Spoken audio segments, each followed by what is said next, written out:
different things you could do with the electric chair lockdown, but I like just this one that I do with it. And then the next thing that we're going to progress into, at least at our gym, is deep half, because that's what happens when they free their knee. You got to go to deep half, man. You want to keep above the knee, right? When you have this half guard, you're always trying to stay above the knee, right? And keep nice and close to him, right? That's why when I see people dig this shin shield in there, I know they're confused, right? If they're coming here, you're a little confused, man, because you're trying to control the distance in an awkward fashion, right? Like, I want to either be close to him or I want to not be close to him, right?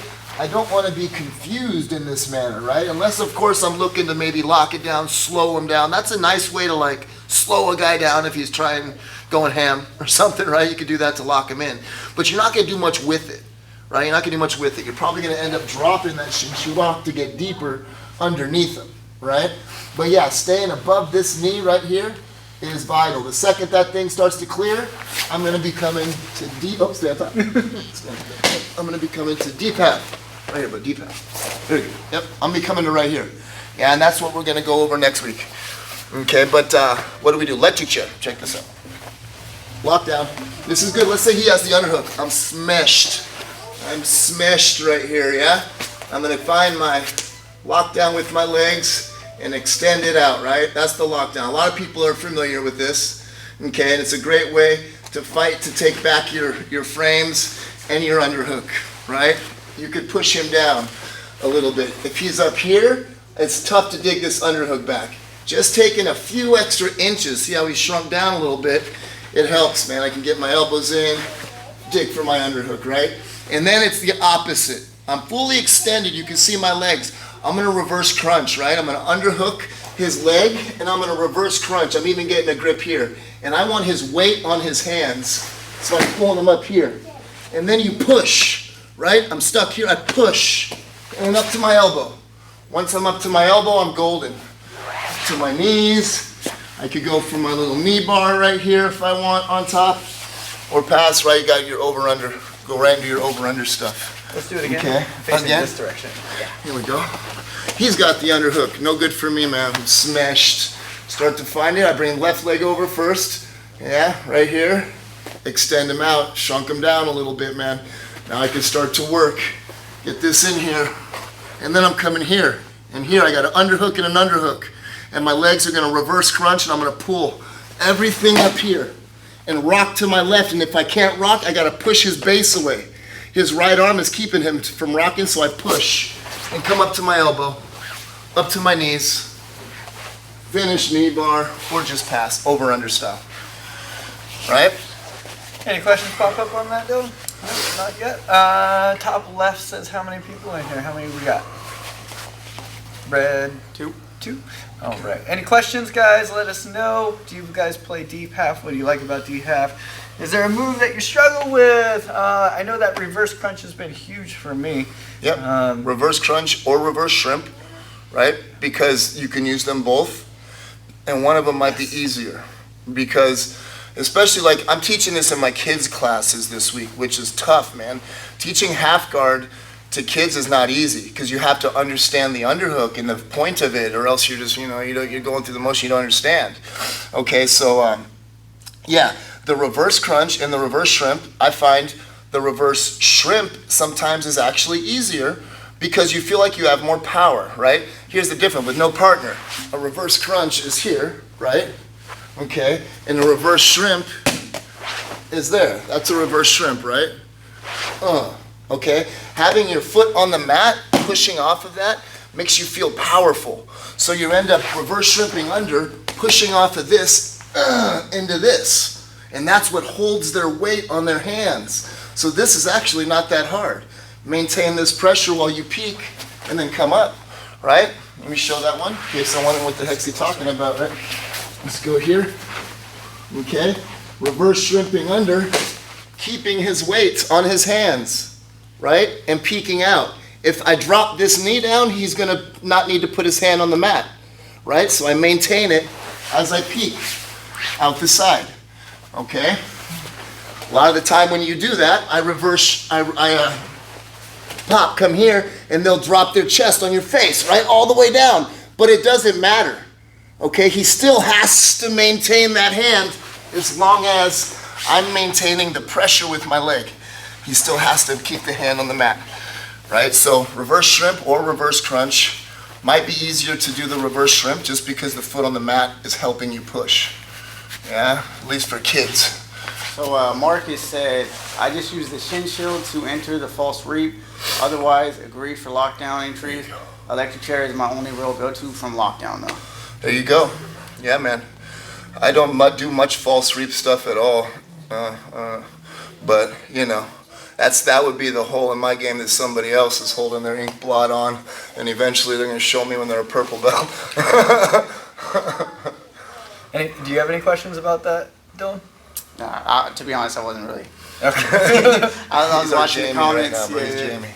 No, the hand push out on that also is Switching the hand. And when you were doing, go to the first one. Lockdown? Yeah, and then we're going. Yeah, okay. So, Young hook. and then you extend. Boom, and then that is so critical to get this to work. Big time. I felt myself going to that a couple times just because I was like, that base is actually doing something. Right. And And then you come up, right, exactly. Yeah. And the way you come up is, you know, maybe you push it and it just hops this way. Maybe it folds. It doesn't matter though. You're still having the leverage to come up at that point. Right into your over-under pass. I really like that lockdown.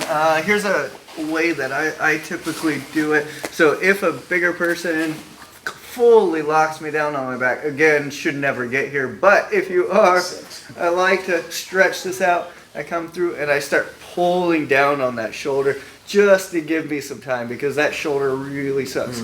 Arm comes around, start elevating, and then I can get under and start working into what you're doing. But yeah, that has saved me so many times against big guys and getting that lockdown and Yeah. just stretching them out to get that shoulder. Just to get the shoulder off is nice, right? Yeah, just to take that. Once you can breathe, you can start problem solving again. Right, but right, if you're right. being suffocated or smashed by that shoulder, that is tough to get through. Right.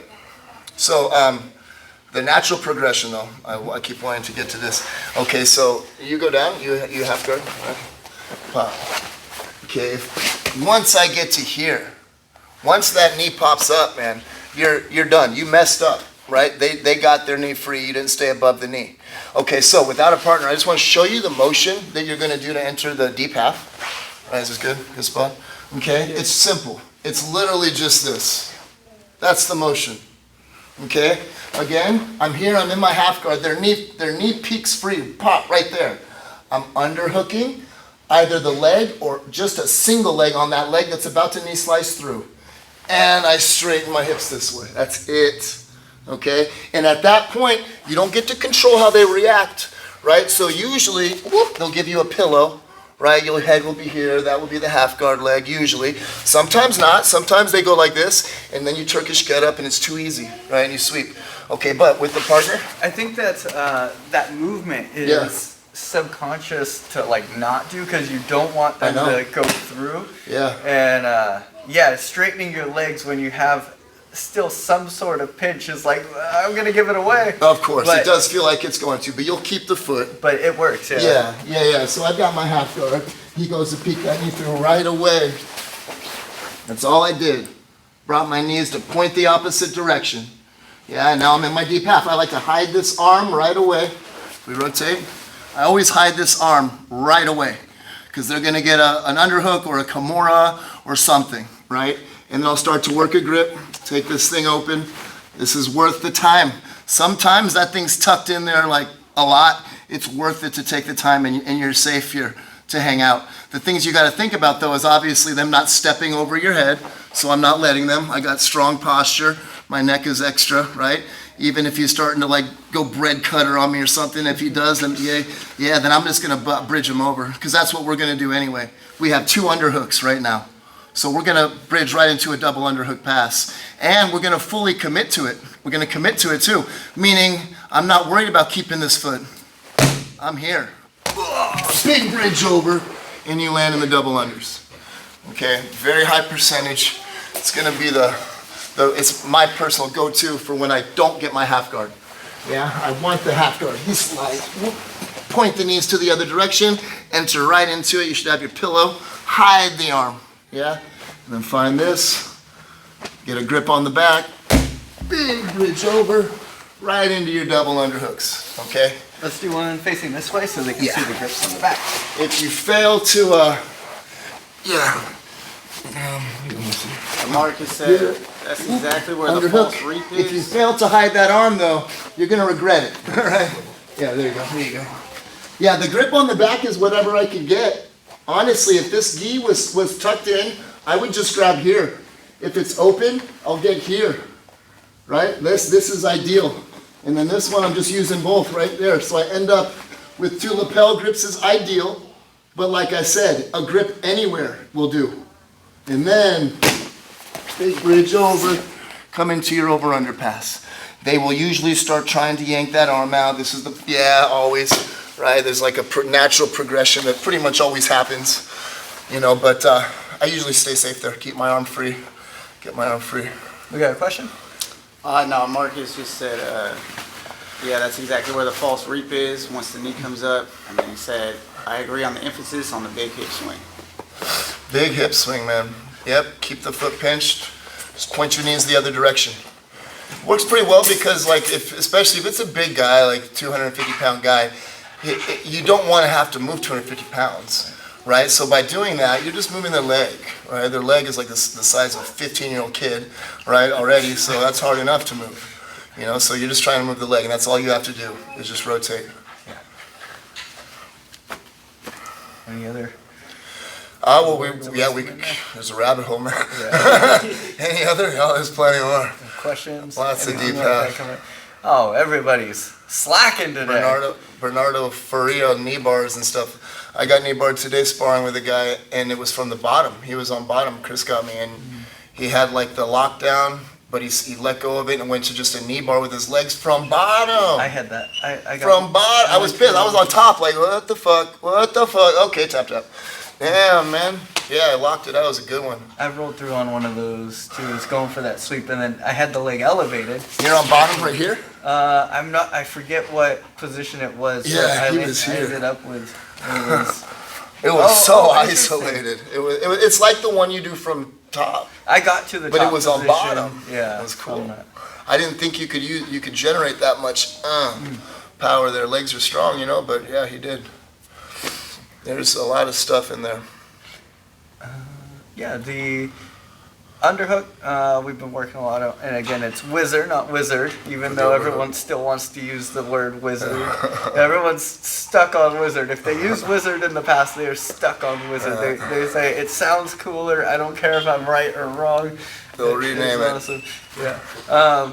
We've been working a lot, also in studio on getting here and then getting out to like a clamp guard. The clamp guard I really like. You can start extracting and breaking base. Big time, That's man. another Yeah, one. absolutely. And Got a then little rabbit hole there. the other piece of getting out with that one, if we go here, is getting all the way out. So if I get this underhook, and if I, kind of like what you were talking about in class today, you can start driving me back, Yeah, right? exactly. But if I start using this, and I get my body turned down, now I'm not going to be able to have as back. much. And if I do, you're going to roll me through. Right. If I commit everything to it. Super detail, yeah. But yeah, getting out and actually leaning in, going into that dogfight position, huge to get that angle. Anytime that I can Yeah, I create like that. a frame here or here, right? I'm taking his energy and I'm just re-delivering it into the ground rather than trying to be like framing and pushing back into him. Getting that support into the ground, using your body as one piece. Absolutely, man. Marcus asked, he said, so you basically treat those lapel grips as underhooks with your elbows tight? Notice you use that a lot. Is he talking about Getting on the under. deep half? Yeah. Yeah, on the deep half, yeah, exactly. Elbows in tight. I think he's talking about this position. End up with 2 underhooks right here. I hide this, and I end up with 2 lapel grips. Is that what he's talking about? Yeah. Yep, lapel grip and lapel grip right here. And again, that's ideal, right? Usually my opponent doesn't untuck their gi for me like that, so I might have to just grab whatever, right? But I'd like to be right here. Yeah, and you can see, the elbows are hidden, right? But there's been plenty of times, guys, where maybe I was a hair late on hiding my arm, right? So they got that, yeah? And they like that. They want even that little bit of an underhook, they want it. And what they're gonna do with it, because I have the lapel grip, they're not gonna rip my arm out of there right now. But when I sweep them over, they could go full commitment to it, right? If I buck them over, they can start cranking on it, you know, the elbow is free. So the point you made about hiding the elbows, it is important, right? It is important. But it is also a battle that I do tend to win that battle, so I'm not too stressed about it. If he gets a little underhook or whatever, when I do come up, right? When I do come up on top, I tend to win here. Like this grip is strong. My left-hand grip on the lapel is strong, so he'd be trying to commit to pulling that thing out, and I'm just not letting him, right? But ideally, if I'd have come up with my elbow deeper, I never would have had to worry about that. Always worry about your elbows for sure. And then Ethan said,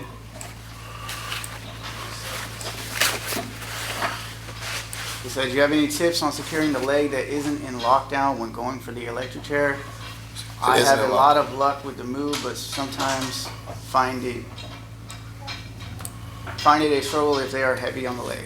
Right, so I have a lockdown, right? And I need to underhook this leg right here, is what he's talking about? And they must be doing this. Well, no, or straightening the leg, right? Don't let me pull this up. Just keep this leg straight, right? That's tough to do. I mean, that might be what he means. So if we rotate, yeah, exactly. Because this right here is hard to get. As you're talking about my right hand here under the leg, it's hard to get it up on your shoulder. It's got to be done with the giant reverse crunch, right? I'm never going to be able to curl that leg up there, right? But if I get a grip with my left hand on the gi, I have this and I have my legs locked down, I reverse crunch. It's my legs that's doing it. My legs are doing most of the work there, right? And then it comes up and then I'll push that away and come up to my elbow, come up to my knee, right? No, that's a great point, because that's something that was one of the things that I really struggled with going for Getting those under the leg. is that leg, getting that leg elevated, and Right. that reverse crunch. And what I was feeling today is I would have to readjust that lockdown a couple times. Yeah. And then, boom, it would. And then get the reverse crunch bite, like a bite with your legs or something. Yeah, once I felt like the lockdown was like securely in place, I had them extended. They're almost wanting to come back in. Yeah. Right, and then everything goes. They are wanting to because we just made them, we pushed them down with our lockdown. They're trying to get that So they're knee trying back to in. get back up, They yeah. start putting forward pressure on you, and whoop, up they go. And in the case of just going to regular DPAF, that leg could be heavy as well, right? So he goes to slice that knee through, pulling this up, right? If I wanted you to pull this up on your shoulder, that'd be hard to do, right? That's why we just think about just this leg, right? My right hand will kind of reach up, and then I'll swing my knees this way, but I never actually underhooked this leg and tried to pull it to me or anything, because that's hard to do. Right? I'm just thinking about this. I want this single leg. Obviously, I want this hidden, but this is the idea that this arm is here coming for this leg, right? And then I could reach back for the other lapel, hide this, right? I can still get everywhere I want to be, but I didn't have to pull that giant heavy leg up onto my shoulder. I held it and I used it to pull like that. That's what I held it to do. So I'm not, if I had to pull that thing on my shoulder, it'd be too heavy. Right? But if I'm just using it to pull my weight and swing my hips, it's fine. Fantastic points, yeah. And again, these are all the little things that I had been taught half guard before, but never could get it effective. Yeah, it's hard. There's a lot of details in half guard, man.